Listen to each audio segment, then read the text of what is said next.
معذرت کے ساتھ برا مت مانیے گا، آپ سب گواہ ہیں ان باتوں کو دیکھتے ہیں، میں کہہ دیتا ہوں کوئی کہتا نہیں ہے۔ آپ جانتے ہیں زیارتیں مختلف قسم کی ہوتی ہیں، زیارت کے بھی جیسے حج کے درجے ہیں، جیسے نماز کے درجے ہیں، اسی طرح ہر عبادت کے درجے ہوا کرتے ہیں۔ تو زیارات کے بھی درجے ہیں، آپ بہتر جانتے ہیں کہ کتنے قسم کی زیارات ہوتی ہے۔ کمرشل زیارت بھی ہوتی ہے، نام و نمود کے لیے بھی ہوتی ہے، تعداد بڑھانے کے لیے بھی ہوتی ہے، ہر طرح کی ہوتی ہے۔ اب کوئی کہے میں سال میں 12 بار جاتا ہوں، بھائی تو جاتا ہے کیونکہ تو قافلے لے کے جاتا ہے، میں کیا کروں؟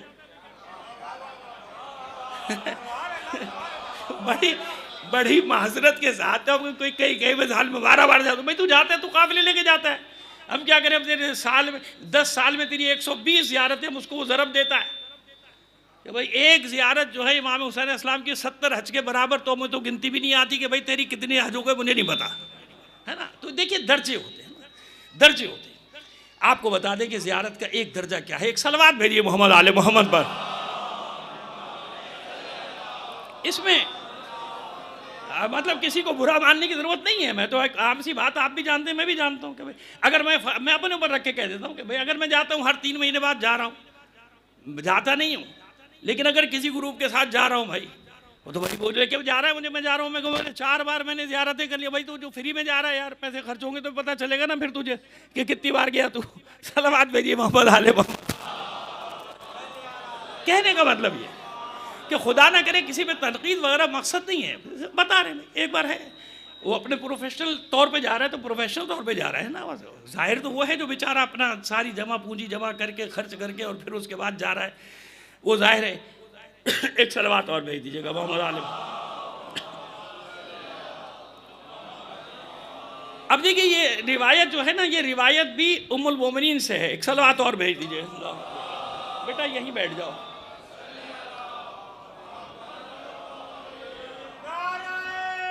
یہیں بیٹھ جاؤ، تم پانی لے کے یہیں بیٹھ جاؤ، یار مجھ سے گھوما نہیں جائے گا۔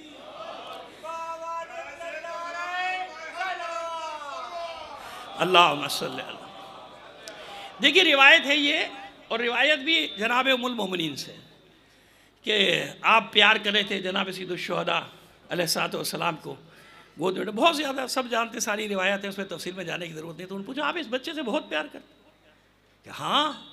اب وہ جو کہا نا کہ علی کے چہرے کو دیکھنا عبادت، یقین کیجئے کہ وہی اسی قسم کی روایتیں امام حسین کے بارے میں، اس کو دیکھنے بھی ثواب ہے، اور جو اس کی شہادت کے بعد اس کے روضے پہ جائے گا اس کو حج کا ثواب۔ اس نے کہا حسین کی مرقت کا ثواب، حج کا ثواب، کا 10 حج کا ثواب۔ پھر حیرت سے کہا 10 حج کا ثواب، کا 20 حج کا ثواب، 20 حج کا، ان کا 40 حج کا ثواب۔ پھر حیرت سے انہوں نے فرمایا 40 حج کا نہیں، 70 حج کا۔ اب خاموش ہو گئے دوسری طرف سے، کہیں اور 70 سے معاملہ آگے نہ بڑھ جائے۔ یقین جانی ہے، خاموشی اختیار کر لی گئی کہ بھائی یہ تمہیں پوچھتی جا رہی ہوں تو بڑھتا جا رہا ہے، بڑھتا جا رہا ہے۔ 70 حج کا، 70 حج کا ثواب، سمجھے آپ کیا مطلب ہے اس کا؟ 70 حج کا ثواب کیا؟ دیکھیے نماز شب کا ثواب کوئی سمیٹ سکتا ہے؟ نہیں سمیٹ سکتا۔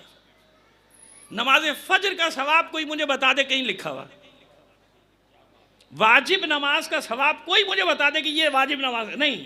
واجب نماز نہ پڑھنے کا عذاب ہے، واجب نماز نہ پڑھنے پر سزا ہے، گھبرائیے مت، نماز پہ نہیں پڑھ رہا میں جانتا ہوں، لیکن آپ کو سمجھانے کے لیے ایک بات کر رہا ہوں کہ واجب نماز ترک کرنے پہ سزا ہے، ٹھیک ہے نا، معصیت، کیونکہ اللہ کی معصیت۔ ثواب کہیں نہیں لکھا کہ فجر کی 2 رکعت نماز پڑھے گا تو یہ ثواب، ظہر کی 4 رکعت پڑھے گا تو یہ ثواب نہیں۔ ہاں اس میں مستحبات کو اسی لیے شامل کیا جاتا ہے تاکہ ثواب کا باعث بن جائیں وہ ہمارے مستحبات۔ واجب نماز، واجب روزے کا کہیں ثواب نہیں۔ اچھا میں نے نماز شب کا آپ پڑھ لیجئے ثواب اور صلہ کیا ہے۔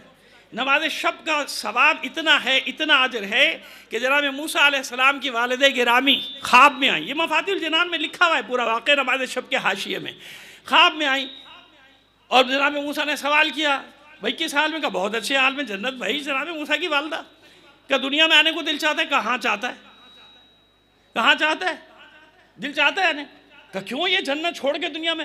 کہا اس لیے آنا چاہتی ہوں ایک بار کہ تپتی دھوپ میں، سخت گرمی میں اللہ کے لیے روزہ رکھوں اور سرد راتوں میں اللہ کے لیے سجدے کروں۔ یہ نماز شب کے ثواب میں لکھا ہوا کہ اتنا ثواب، اتنا ثواب، اتنا ثواب۔ اب میں نے سارا ثواب حاصل کر لیا، اب سمجھانے کے لیے جو بات شروع کی تھی وہ یہاں پہ ختم کرتے ہیں۔ میں نے سارا ثواب حاصل کر لیا نماز شب کا اور سو گیا فجر کی نماز کے وقت۔ ارے اتنا ثواب تو مل گیا، فجر کی نماز کا تو کوئی ثواب ہی نہیں لکھا ہوا۔ اب مجھے بتائیے وہ نماز شب کام آئی؟ فجر کی نماز تو چھوڑ دی نا، سو گیا، حالانکہ فجر کی نماز کا تو کوئی ثواب نہیں۔ بس سمجھ گیا یہ جو ہوتا نا اتنے حج کا ثواب، اتنے روزوں کا ثواب، 70,000 رکعت کا ثواب، یہ سب کب ہے؟ جب انسان واجب ادا کرتا ہے۔ اللہ نے سب دے دیا، سب کچھ دے دیا، حج نہیں کیا، کہتا ہے میں تو سال میں 4 بار کربلا ہو گیا۔ تو بھائی تو کربلا ہو کے آتا رہے 4 بار۔ پہلے یہ بتا امام حسین نے حج کیا تھا کہ نہیں؟ امام حسن نے حج کیا تھا کہ نہیں؟ جناب سید سجاد نے 35 حج پیادہ کیے تھے یا نہیں؟ سمجھ میں آ گئی بات؟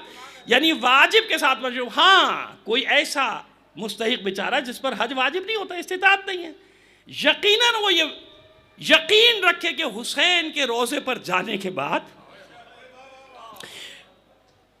وہ حساب بھی نہیں کر سکتا کہ جب محشر میں اٹھے گا اور وہ دیکھے گا کہ میرا نام ہے اعمال ایسا، یہ سب میں نے تو کچھ کیا نہیں۔ کہا نہیں، تو نے وہ اپنی حلال رزق کو جوڑ کر اس سے جو تو نے زیارت کی تھی نا کربلا کی، یہ اس کا ثواب ہے جو شمار نہیں کر سکتے فرشتے۔ پوری ذمہ داری سے یہاں بات کر رہا ہوں۔ ایک بار جناب سید الشہداء کے روضے کی زیارت کا ثواب ایسا ہو جاتا ہے، اس لیے میں کہتا ہوں کہ جب نجف سے کربلا جاؤ یا ڈائریکٹ کربلا جاؤ، جیسے بھی تمہارا سفر کا شیڈول ہے اس کے مطابق جاؤ، تو کربلا سے پہلے اپنے دل و نظر کو صاف کر لیا کرو، پاک کر لیا کرو۔ یہ ہے طیبین کی خاصیت۔ اس لیے طیبین و طاہر سے آپ کا رشتہ جوڑا گیا ہے کہ وہ طاہر بھی ہیں، مطہر بھی ہیں، ان کے ساتھ رہنے والا، ان کی محبت کا در بھرنے والا ایسا ہو ہی نہیں سکتا۔ قرآن کا فیصلہ ہے کہ کبھی وہ کسی رجس کے قریب چلا جائے، کسی نجاست کے قریب چلا جائے۔